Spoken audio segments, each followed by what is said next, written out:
so this is likely the last play. Oh. Couldn't get a throw off with a pressure. Brings us to the end of his first half of play. And how about this right out of the locker room?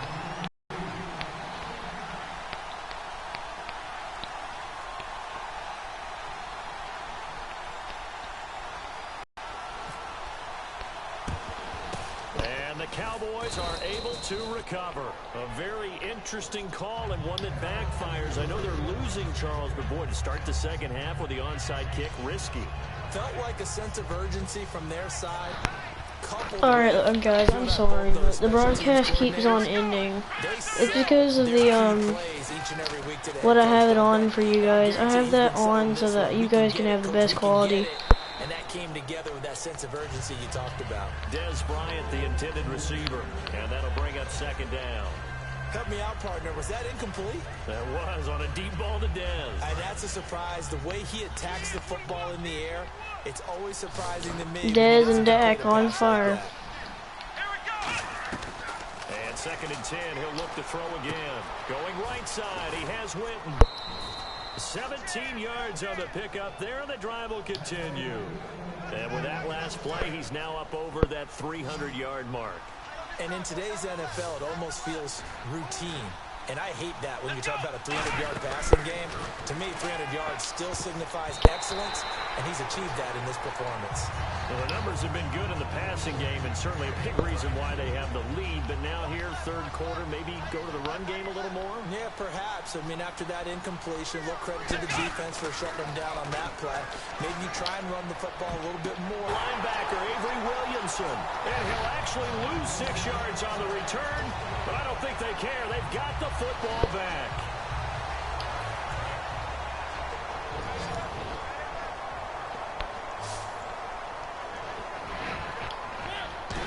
Dude, don't throw it deep. I don't want to.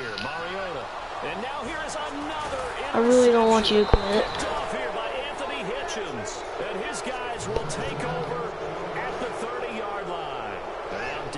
Guys, I think it's time. And 3 interceptions in this game. I would have to think, I wasn't a quarterback, but number 4's kind of, you're like, oh man, I can't throw 4. No, what's interesting is, what do the coaches decide to do now? Having thrown 3, do you alter your offensive strategy? Do you take the ball out of his hands and maybe turn to the running game? Or do you have that supreme confidence that he's going to turn things around? We'll see what they do. Well, Brandon, so much for halftime adjustments. They still can't get anything going on the ground. It may be time to loosen things up and start flinging it around a little bit. Now Prescott, his throw caught at about the 5. A very solid gain of 27. Well, even after all those interceptions, he's not deterred, still confident to go deep at work there. I think all the old rules about playing that position still apply. If things go wrong, you still act like you're the best player out on the field. You still carry that supreme arrogance with you and continue to under pressure now, and he's going to go down. Sack back around the 8. Brian Orakpo from his outside linebacker spot. He gets him down here for a loss of 4.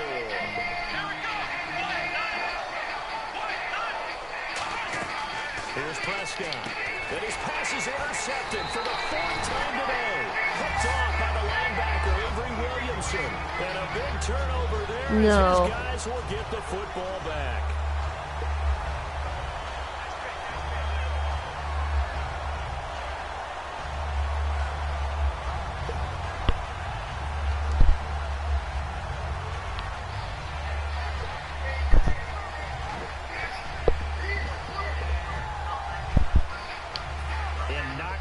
Starting field position here for the offense.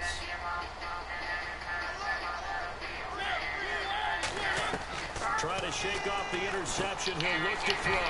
And he will find his man on the end route. Complete. A really nice pickup of 14 yards, and it moves his sticks. And the offense moving quickly to the line.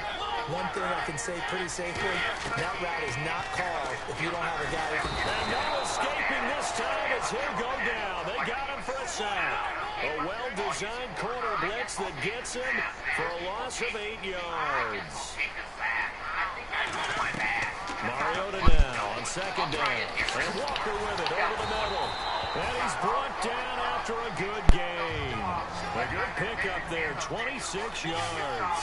And now they're in the hurry-up. Obviously, this has not been a banner game throwing the football. So what you got to do? You got to kind of down focus, don't you think? Find the tight. It's caught inside the 25. A pickup there of 36. And it'll give the Titans a first down. Well, last drive he threw the pick, but he's not shy. He's going downfield again there. And you can't be, because if you back off after throwing an interception, your whole game plan just goes right out the window, and it makes things easier for a defense. And you and I both know there's a quarterback in this league that's any good that doesn't throw an interception occasionally. And into the end zone for a Tennessee touchdown. Delaney Walker from 19 yards away. And the Titans are able to make this a close game again. Boy, it's nice to have that big, reliable target you can go to. Each and every time. A lot of people see that position as a fallback. Throw it to them when all else fails. Not at all. This guy can make plays, and that's exactly what he just did. Yeah, play here for a touchdown.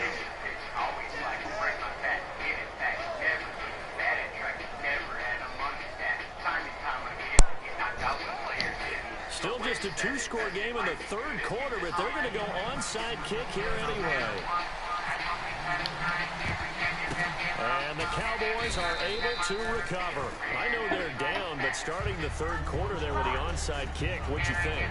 Well, I think that they're looking at it as we may not have as many possessions in this game as we want. There may be that sense and that feel that they've got to go ahead and make something happen.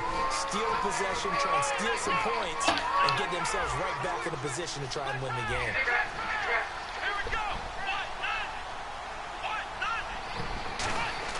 They go back to the air here after the INT on the last drive. He's going to loft one deep left side here. And my goodness, another interception. Picked off by Parrish Cox. And here comes Tennessee as they get set to take the field. Good drive last time. Really effective passing the football. Do you maybe mix it up, now go to the ground game and surprise the defense a little bit? I would anticipate the defense making some changes. And now here's another interception. Picked off by Brandon Carr. And his guys are going to take over at the 31-yard line. And now Dallas gets set to take the field. And last time, one-play interception. So this offense, they should be fresh. That's a good way of putting it. And I can't wait to see what they decide to do with play calling. Because a one-play drive where you throw an interception, a lot of people think the very next time out, run the football, don't give them a chance, and we play action. No, this is not part of it, alright guys? Like, I can't find the other, I can't find it. Fling another one.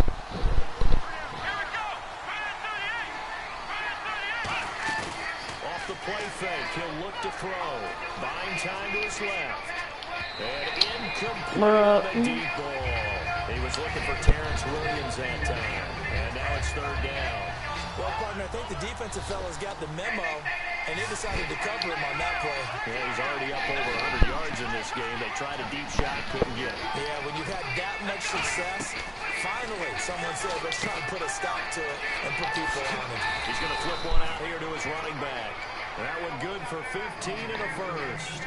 And passing yardage-wise, now up over 350 in this game. Pretty nice performance. Definitely that, which usually means you're putting a lot of pressure on guys trying to cover. If you're a defensive back and they put over 350 yards on you, you've had a long day.